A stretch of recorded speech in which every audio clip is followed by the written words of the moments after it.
live.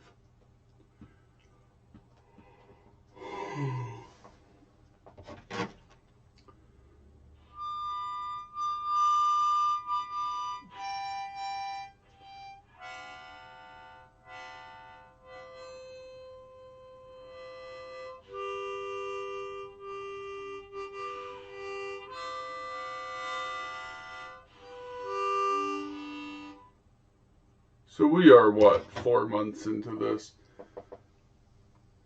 emerging zoonotic disease known as SARS-CoV-2?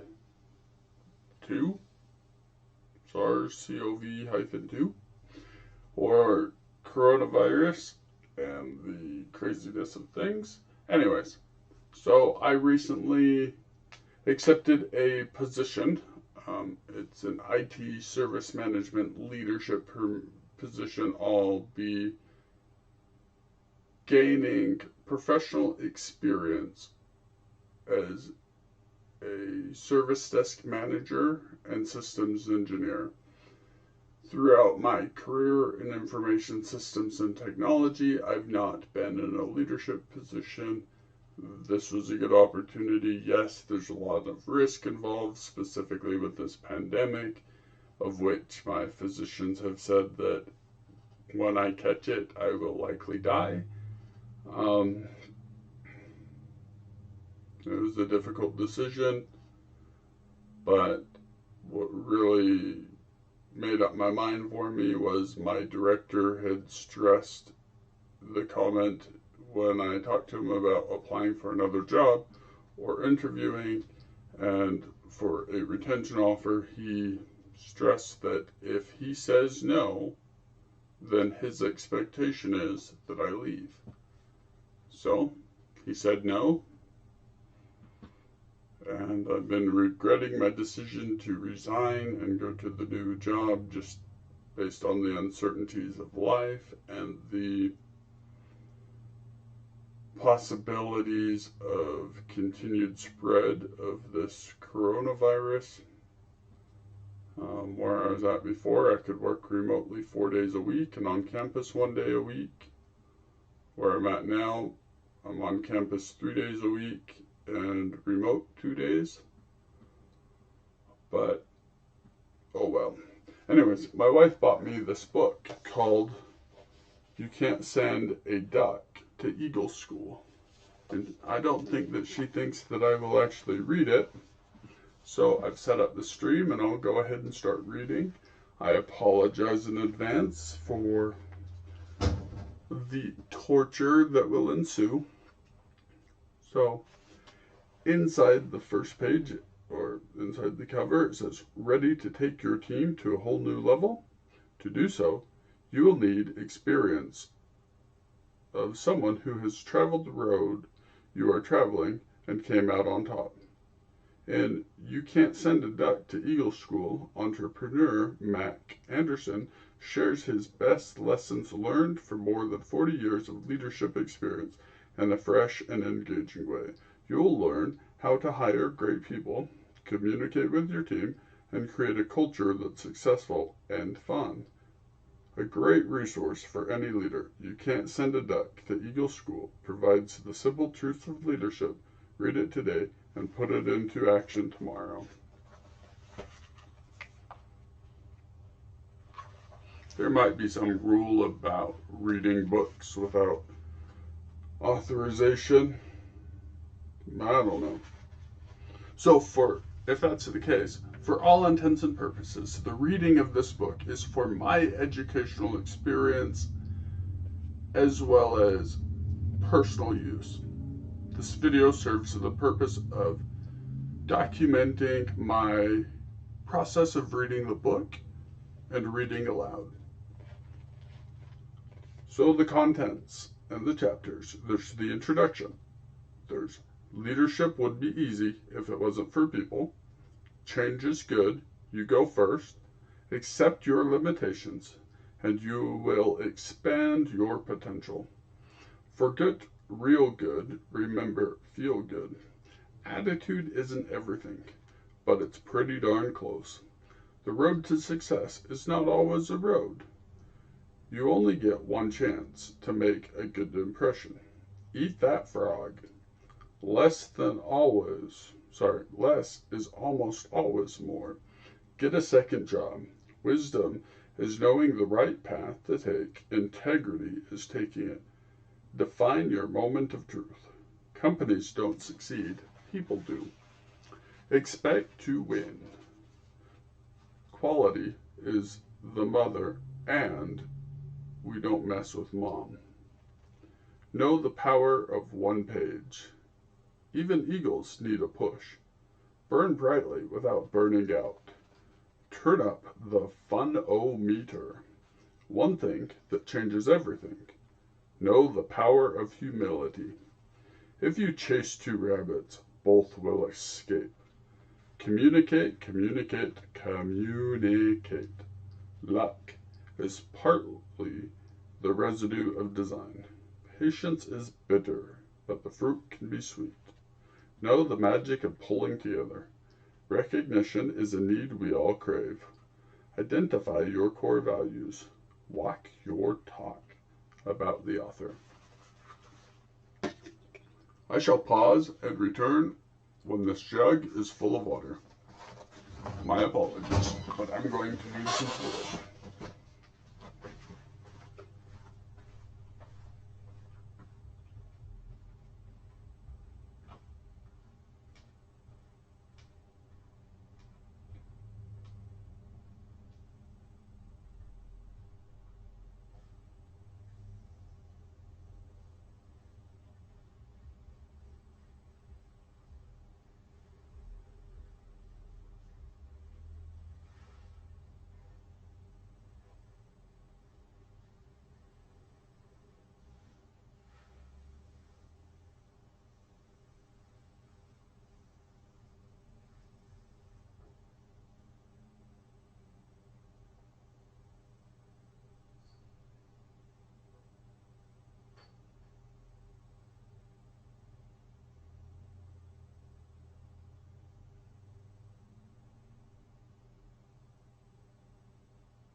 Alexa, what time is it? I'm having trouble connecting to the internet. Take a look at the help section in your Alexa app.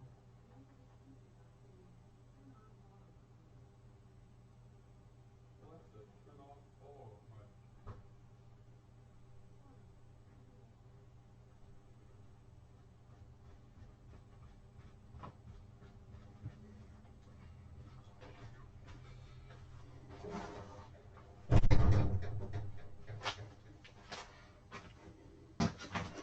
Oh.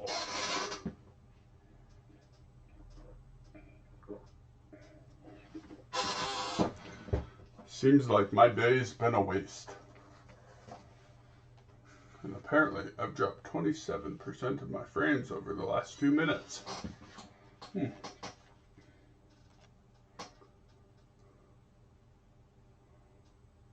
Well, that sucks. What can we do better to do that? Okay, introduction. I once had lunch with a top executive from a company known for their legendary retail service. My wife and I are both huge fans, and over lunch I shared with him some of the great service stories his people had provided the Anderson family. I said, with the service your people give, you must have a training manual 2 inches thick. He looked up and said, Mac, we don't have a training manual. What we do is find the best people we can find, and we empower them to do whatever it takes to satisfy the customer. Then he said something I'll never forget. We learned a long time ago that you can't send a duck to Eagle School. Excuse me, I asked. He repeated, you cannot send a duck to Eagle School. He said, you can't teach someone to smile. You can't teach somebody to want to serve. You can't teach personality. What we can do, however, is hire the people who have those qualities, and we can teach them about our products and teach them our culture. As long as I live, I will never forget the simple analogy about hiring people. It is branded on my brain forever. Since that day, with every hiring decision I made, I find myself asking this question. Am I hiring a duck thinking they will become an eagle? I can honestly say that asking the simple question has saved me from making some important hiring mistakes. I'd just like to hear it. Sorry, I read that wrong. I just wish I'd heard it 20 years sooner. The Duck to Eagle School lesson is one of the many truths of leadership that I've learned on my journey as an entrepreneur in the past 30 years. I've had a good fortune to be involved with 3 successful startup companies, each becoming a leader in its niche. And as you can imagine, there have been many peaks, valleys, and lessons learned along the way. I've been very fortunate to have met a lot of people who are a lot smarter than I am, successful entrepreneurs, authors, speakers, educators, coaches, and chief executive officers of large companies have all helped shape my thinking. It has been their wisdom and their knowledge combined with my own life experiences that have helped shape who I am today.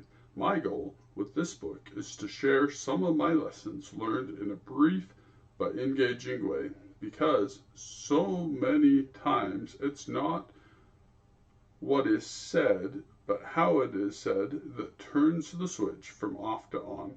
For me, one of the most exciting things about business and life is that one great idea can change our lives forever. All the best. Mac Anderson, founder, Simple Truths and Successories. I'm not so great at reading. I often misread the words. And looking up at the camera makes me look so proud. Let's turn this into a drinking game. A couple chugs for every chapter down.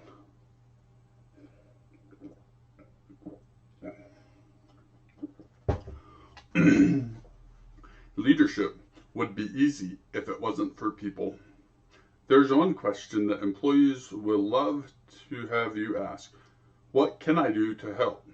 So many times as leaders, we assume we are doing all we can do. However, these 6 words, what can I do to help, will usually prove your assumptions are dead wrong.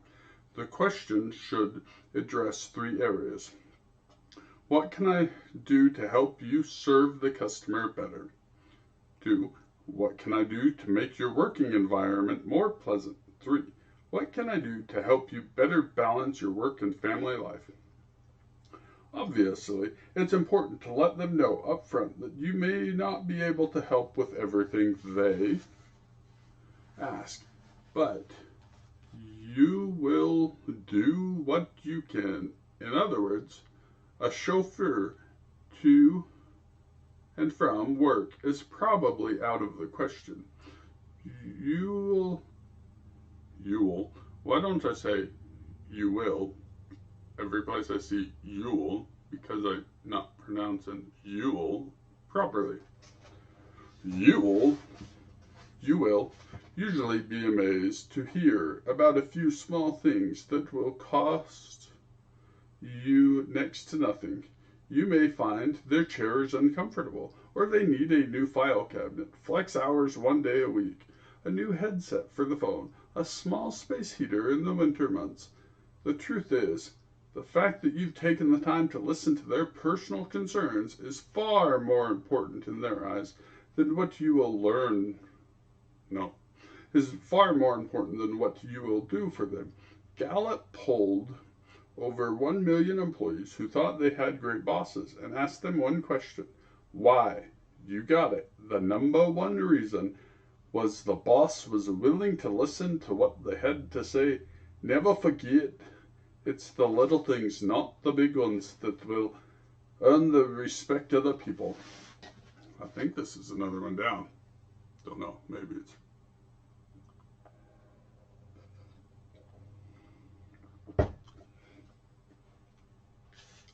I should have washed out that picture before filling it up. Anyways, the next chapter is change is good, ... You go first. Let's see which accents come out as I read this. A while back, Tom Feltenstein said, Mac, we should write a book together, and the title would be Change is Good. You go first. I immediately loved the idea, and we added the subtitle, 21 Ways to Inspire Change. Change is the key that unlocks the door to growth and excitement in any organization. The leader's ability to inspire a culture of change can make or break their success. Tomorrow comes at us with lightning speed, and our competitive advantage is a fleeting thing. Bill Gates put it this way: in 3 years, every product my company makes will be obsolete. The only question is whether we will make them obsolete or somebody else will. Peter Drucker reinforced what Gates said by saying, every 3 years, each product and process should be put to a trial for its life, otherwise the competition will pass you by. Drucker also says most companies find it easier to come up with new ideas than let go of old ones. Have you ever watched a fly bouncing off a window pane, even with an open door a few feet away? Many times the fly keeps crashing into the glass until it finally dies, smashing its head against a brick wall, eh? That part's not in here. There are many companies in today's world doing exactly the same thing. They continue down today's path wearing blinders to the possibility of change. That is, until they die. The businesses, not necessarily the people, but possibly people. Anyways, keeping change and continuous improvements on the front burner is never easy. We are so focused on today's problems that we put off planning for tomorrow's opportunities. Keeping change alive starts with rewarding innovation, risk-taking, and creativity. In fact, you need to fail quickly and fail often to stay ahead of the competition. T.S. Eliot said it best with, only those who will risk going too far can possibly find out how far they can go. In the end, it is important to remember that we cannot become what we need to be by remaining who we are. I assume this is another chapter down. Take one down, pass it around. Some number of swallows left in the bottle or jug. Accept your limitations and you will expand your potential. One of the biggest reasons many leaders fail is their unwillingness to accept their limitations. Ego gets in the way. They feel they're smart enough to do it all and mistakenly feel that they don't know what they can be learned on the fly. So many times it's a recipe for disaster, especially for entrepreneurs. That doesn't he found many times during his career. He had brilliant ideas, but his ability to execute them was bad. He has a believer that was announced August after the third failure. Disney was finally convinced that to succeed, he must surround himself with great artists who could bring his animations to life. He assumed that his brother Webb trapped in the financial side of the business. These two moves made a difference, and Free made them ready to best, using his imagination to plan the future. I could definitely relate to the Disney story. From 1991 to 1993, we were on a roll at Successories. We had gone from $5 million to $45 million in sales within 3 years. Then came 1994, and Murphy's Law hit us like a ton of bricks.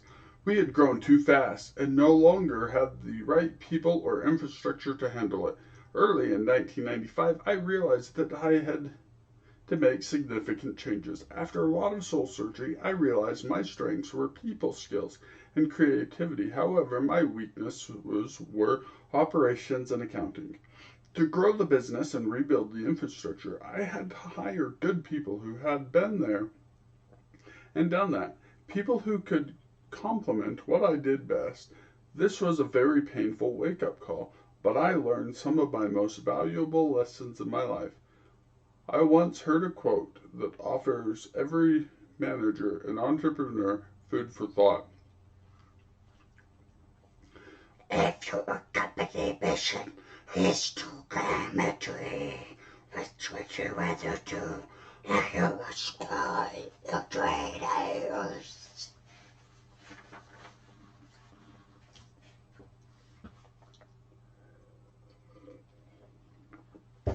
I forget real good, remember feel good. I met Tom Osaka at a conference in Hawaii where we both spoke. There was one thing he said that I never forget. He said, as leaders, we need to forget the feel good. We need to forget real good and remember feel good.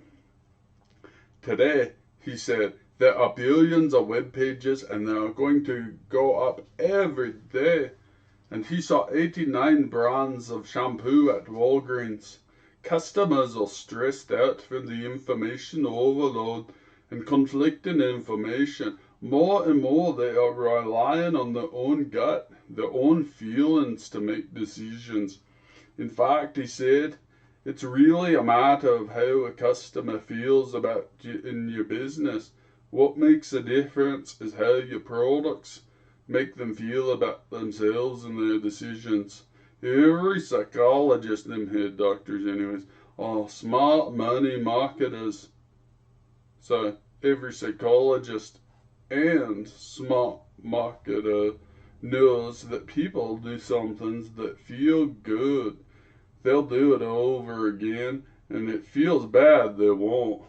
Like that last voice I did, oh my golly, I didn't think I could make it through chapter, and I didn't. Anyway, as you see here, there's a developing accent here, some sort of reading. Far too many companies are focused on the products and not the experience. We need to replace our brain. We need to replace our brain with a heart, because it's often how people make decisions. Studies have proven that an essential difference between emotion and reason is that emotion leads to action and reason leads to conclusions. What do you want? Do you want action or do you want people to think? The question you need to ask is, how am I making my customers feel? Am I making them compare and care? Compare or care? There's a big difference. Caring and feelings drive action. The other stuff, nah, that's just a tool. The bottom line is that the really hard stuff is in the soft stuff. It's the feelings of your employees and customers. That, in the end, is your competitive advantage. If you throw your heart over the fence, the rest will follow. Some person named Anonymous, they came up with that quote. They're smart, whoever Anonymous is.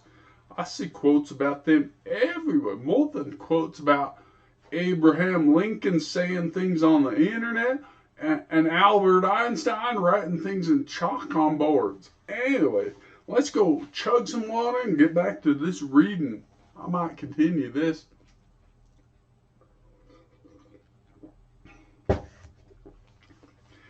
Attitude isn't everything. but it's pretty darn close. When hiring someone, start with the premise that attitudes are contagious. Then ask yourself one question: is theirs worth catching? I've been in business for over 30 years, and I've come to realize the difference in success and failure is not how you look, nor how you dress, nor how much you're educated, but how you think. In my business life, I watch many very intelligent people fall miserably because they had a negative attitude. I've also observed just as many people with average intelligence soar to success because of positive attitudes. Once upon a time, Southwest Airlines Vice President of People is often asked the question, how do you get your people to be so nice?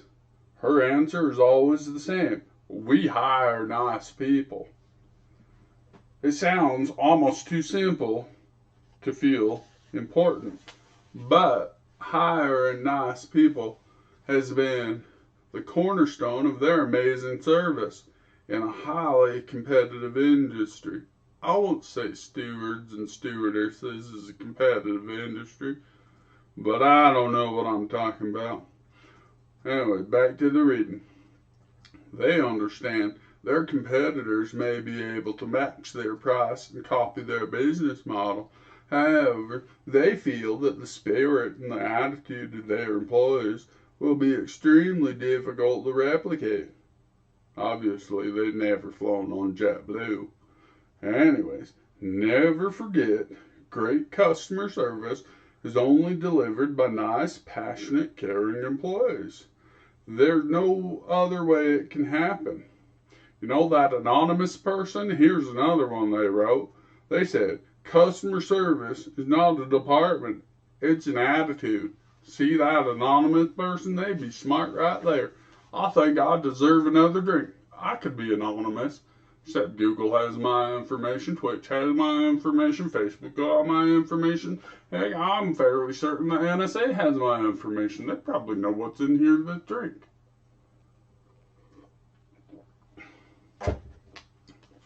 The road to success is not always a road. I seen some roads that said they were roads. They were not roads. I'm surprised my truck didn't get stuck. Anyway, back to the book. One of my favorite books is Paper Airplane, written by a good friend of mine, Michael McMillan, whom I consider a great creative genius. And I rarely use the G word. Michael has the unique ability to bring simple ideas to life in an unforgettable way. Let's talk about that G word for a moment. I am not a genius, but you know who is? My wife. She's a member of Mensa. She's got the IQ letters way up there. Me, not so great. If I go like this, you might even be able to see this crack right here in my skull. Interesting story about that. But I'm fairly sure that dropped my IQ digits a couple digits. Anyways, back to the reading. The subtitle, A Lesson for Flying Outside the Box, is something very difficult for most leaders to do. However, history proves that creative breakthroughs in science, technology, and business only occur when people challenge the accepted norm and take action. Innovation comes from leaving the proven map behind to explore new territories. In Paper Airplane, Michael shares how his 6th grade teacher, Mrs. Hackett, spent the entire week teaching the class aerodynamics. That's basically how air moves around an airplane's wings on the paper and creates lift and drag and all sorts of fancy stuff like that. But anyways, let's get back to this. To complete the lesson, she organized a paper airplane contest. The kids were given a sheet of construction paper and 15 minutes to build a winning airplane. They went to work carefully folding their papers, hoping to create a plane that would travel the farthest. Before long, everyone was ready to go outside and start the contest, or nearly everyone. Jeff, a unique young man who marched to the beat of a different drum, hadn't made one fold on his paper. He was staring out the windows thinking, to give him a little more time, Miss Hackett told Jeff he could go last. Ooh, I think I know what Jeff did. He probably looked and he probably saw what worked and what didn't work with the people going before him. And he probably incorporated the things that work best and he probably won that thing. But let's have a look-see and see what happened. The contest was interesting on many levels. Some of the planes barely flew 5 feet, while others did surprisingly well. One thing was certain, the line was thinning down, and Jeff was still holding a flat piece of construction paper. Before long, Jeff was the only remaining contestant. With great anticipation, the class watched as Jeff approached, with his craft hidden behind his back. Then he stepped to the line and exposed his masterpiece, a flat sheet of paper. As the class started to snicker, Jeff confidently wadded up the paper into a ball and threw it farther than the leading plane had flown. The crowd went wild. Michael explained that Jeff demonstrated a new way of interpreting the problem and had the courage to act on his vision. He never said, but I've always suspected Jeff's real name might be Michael.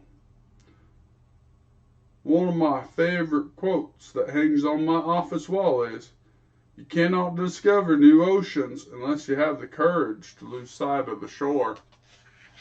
Go out there in some kayak and have a crocodile alligator thing come charging at you. That was in the news recently. That thing crazy. You guys should have taken out a knife and taken that crocodile alligator thing back home. The bottom of his kayak, nobody to know. He could have a nice new belt. I don't know. Maybe people like that make fancy underwear out of crocodile alligator skin. But one thing's for certain: you beer batter that meat, ain't gonna taste like chicken.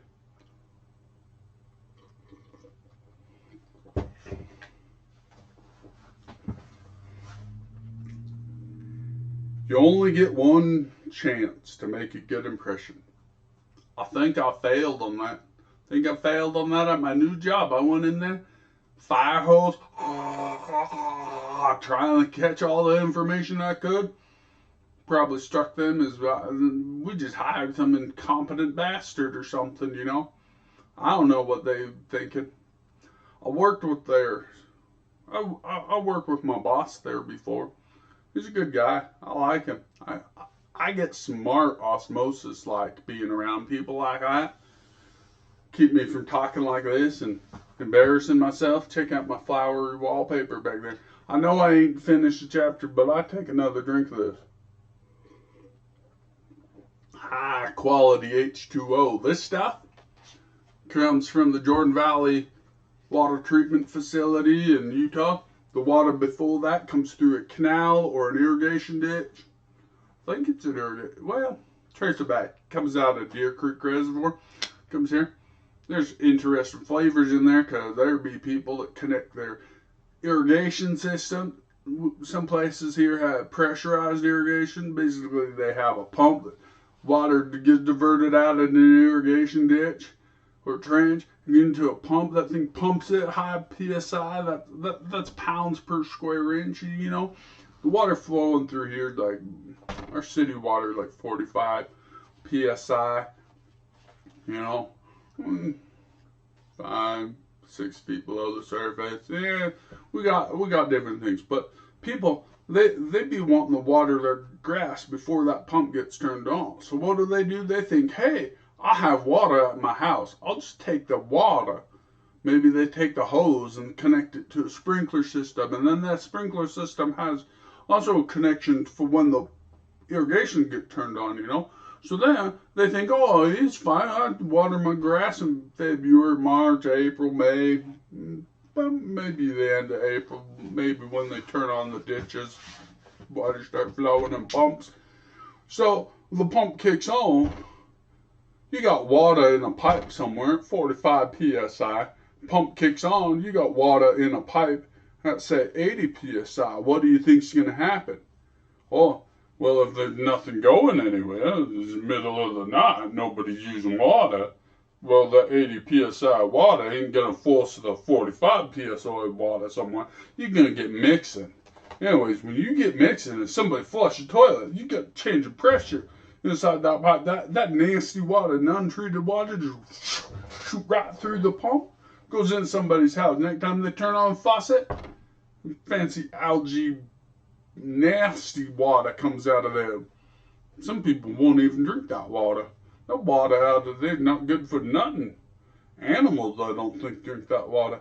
I think if I see a duck out there swimming in the water, they ain't gonna drink that water. I'm sure there's fish in that water, though. I think I can taste it in this.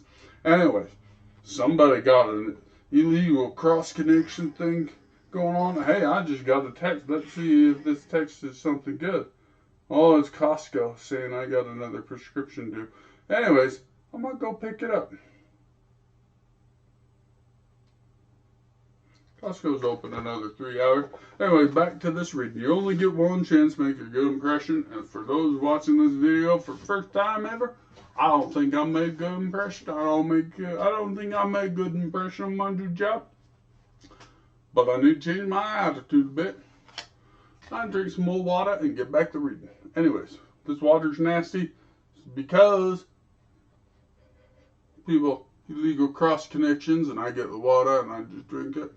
I add lemon, or in this case lime juice to it, fancy lime juice. I didn't go squeeze no lime, I just poured it out of the bottle. Anyways, mix it in, massive nasty flavors.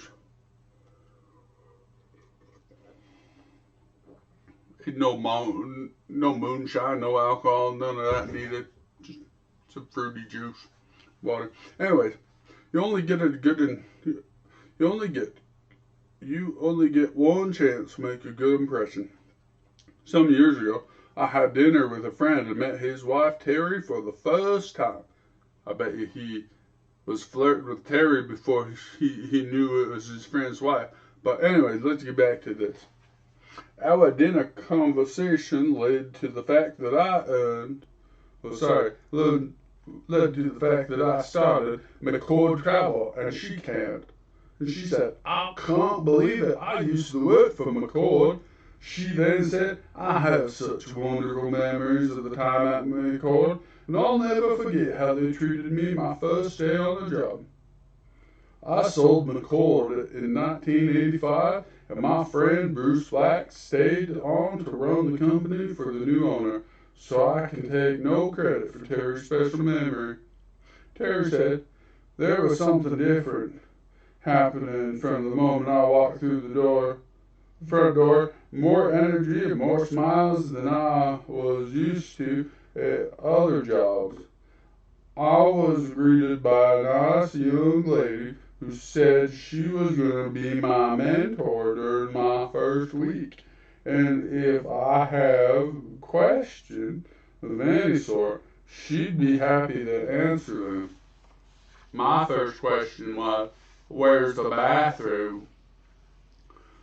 She introduced me to the people in each department. At lunch, she presented me with a gift of personalized stationery. They all went the extra mile to make me feel at home, and I'll never forget it. Robert W. Baird, an employee-owned investment company from Milwaukee, was listed by Forbes magazine as one of the 100 best companies to work for. They believe in personal touch. Not the creepy Joe Biden kind of personal touch, but doing things right for their employees. Anyways, new hires are greeted with flowers on their desk. They also meet with the CEO for a new associates event. The company understands that little things can make a big difference.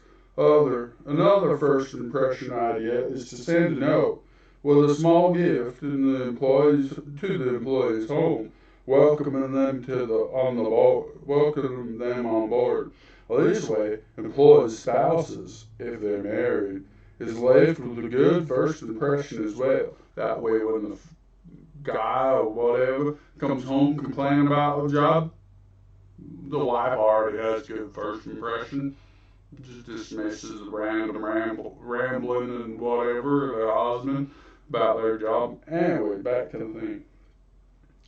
Most leaders grossly underestimate the power of a good first impression, not only of their employees, but also of their customers. For example, Marge Weber was my assistant at Successories.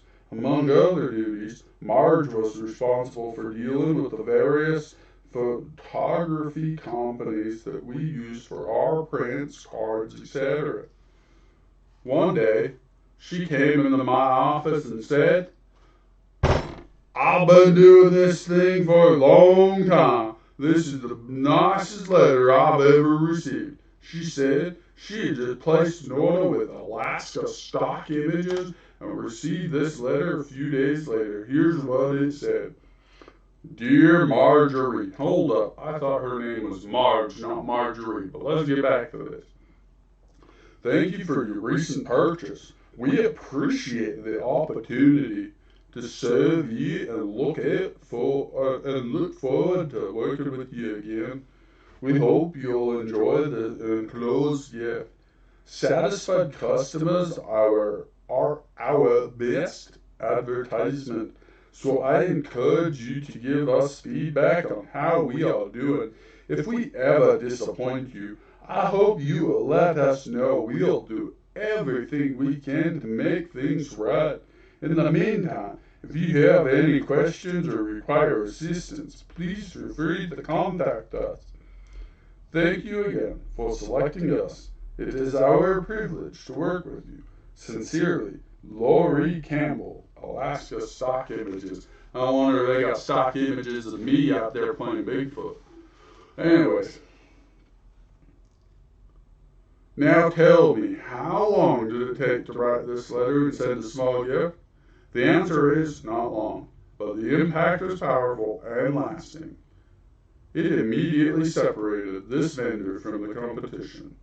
Never forget, with every new employee, every new customer, you have only one chance, just one, to make a great first impression. Plan it, make it all it can be.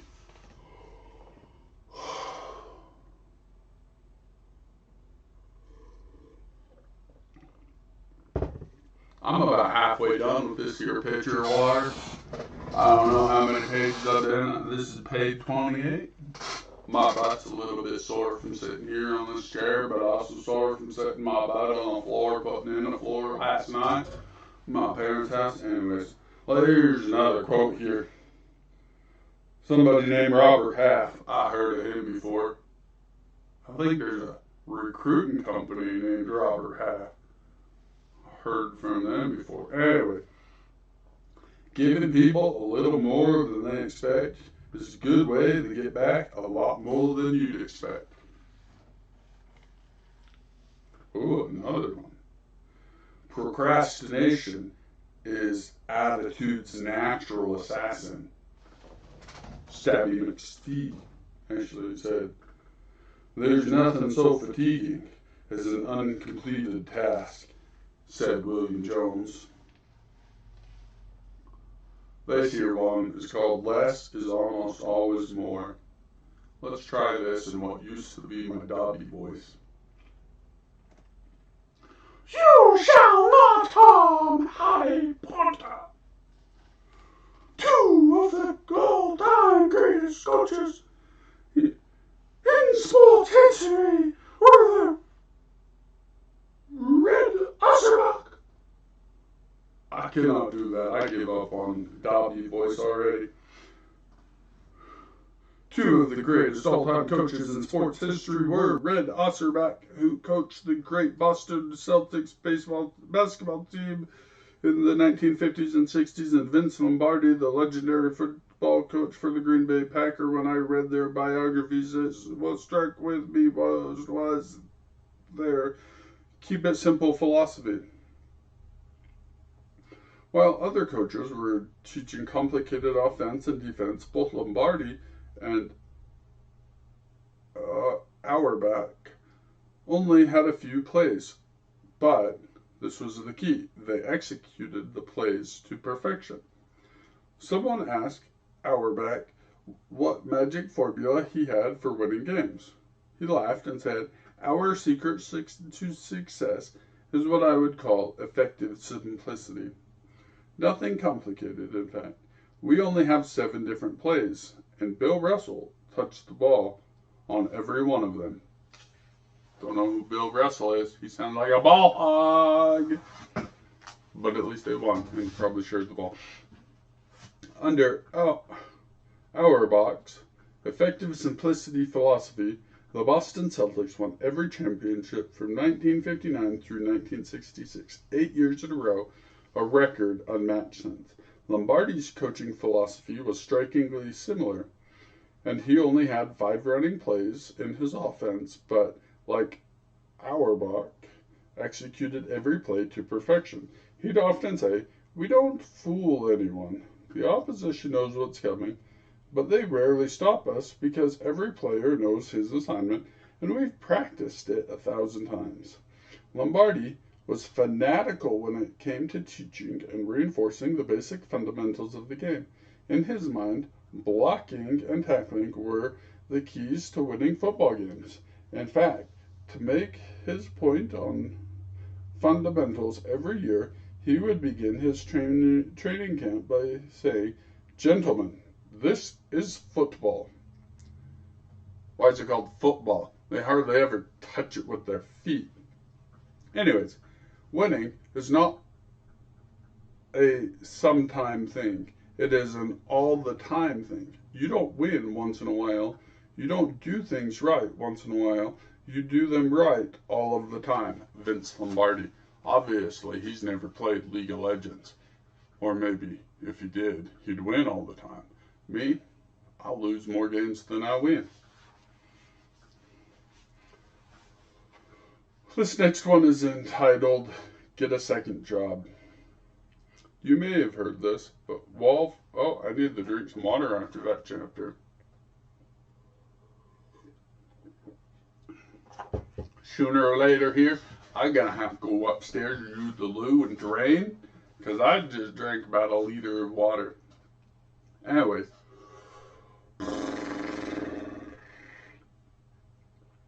You may have heard this Ralph Waldo Emerson quote, "The speed of a leader determines the rate of the pack." Well, there's another one for you. The attitude of the leader determines the attitude of the pack. Seen that with wolves, where the alpha, vicious, slaughters sheep in the middle of the winter for fun. The rest of the wolves, they follow suit. All of a sudden you herd of sheep are dead, the guts hanging out their bellies. None of the meat on them have been eaten.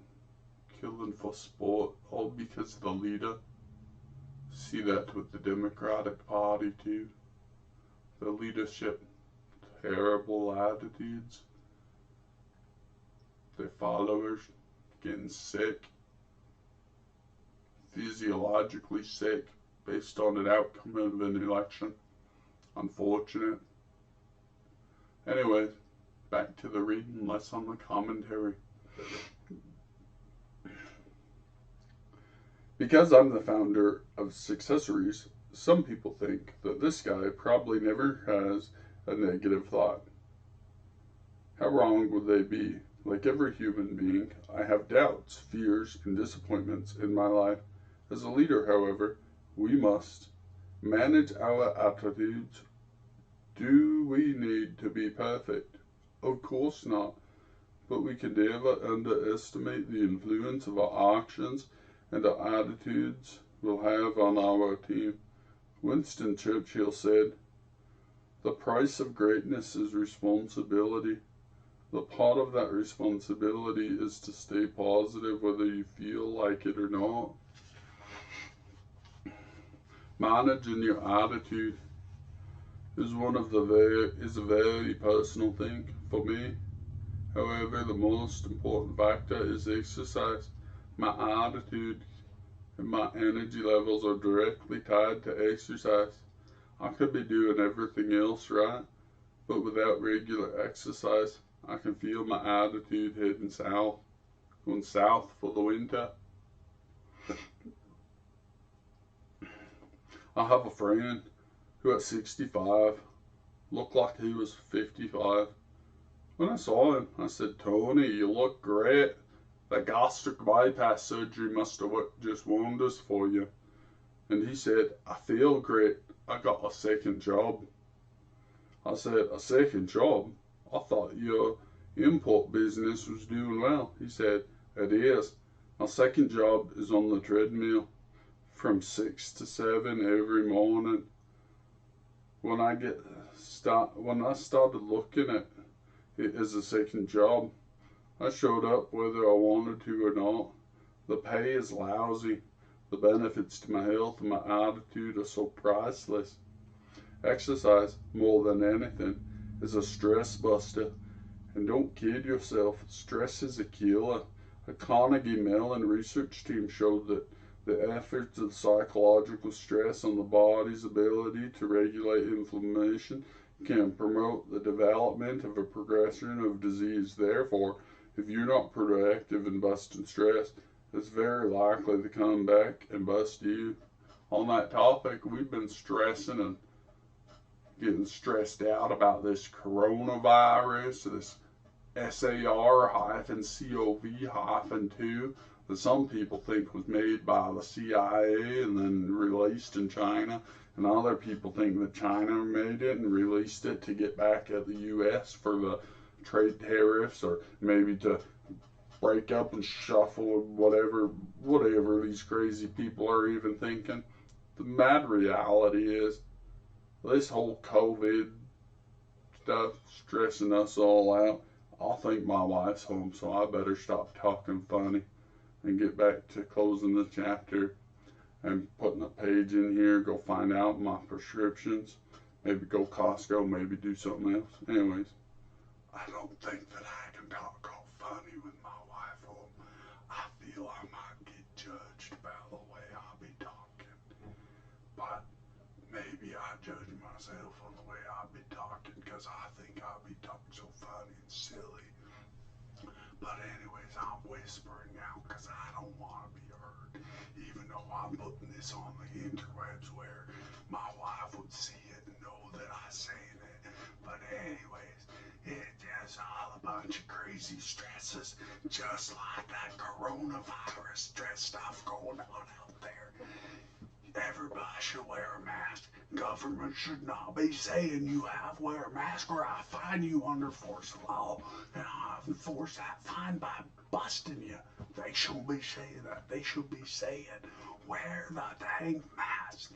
Practice good hygiene. Don't touch your face. I think I picked my nose here on this here video a couple times. But anyways, wear a mask. Limit social interactions with people. Limit how perceptible you might be to viruses and pathogens. The cold virus. Don't get sick. Don't go to work sick. Change your thoughts and change your very world. And exercise more. I need to do that too. You can't see it, but I have a belly here. Anyways, I should finish this. I should put a book in here. I gotta launch a game because Facebook requires me to play a game for this live stream thing. So I'm just gonna hurry and launch TCAR or TCA.RET on the website. And I hope this video doesn't get demonetized because of the background music. Anyway, I put this here in and then I go see, hey, it's a stamp. Anyways, let's do this.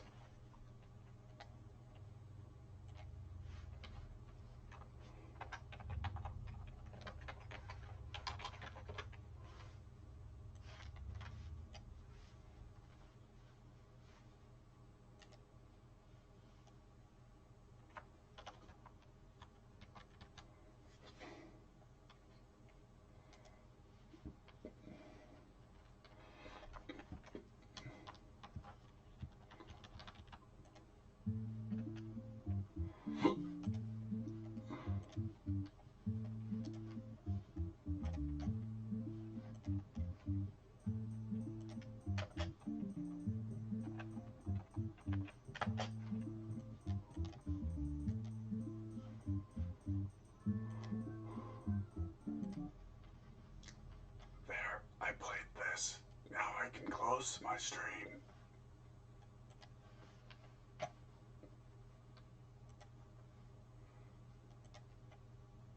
Seems I've lost a lot of frames.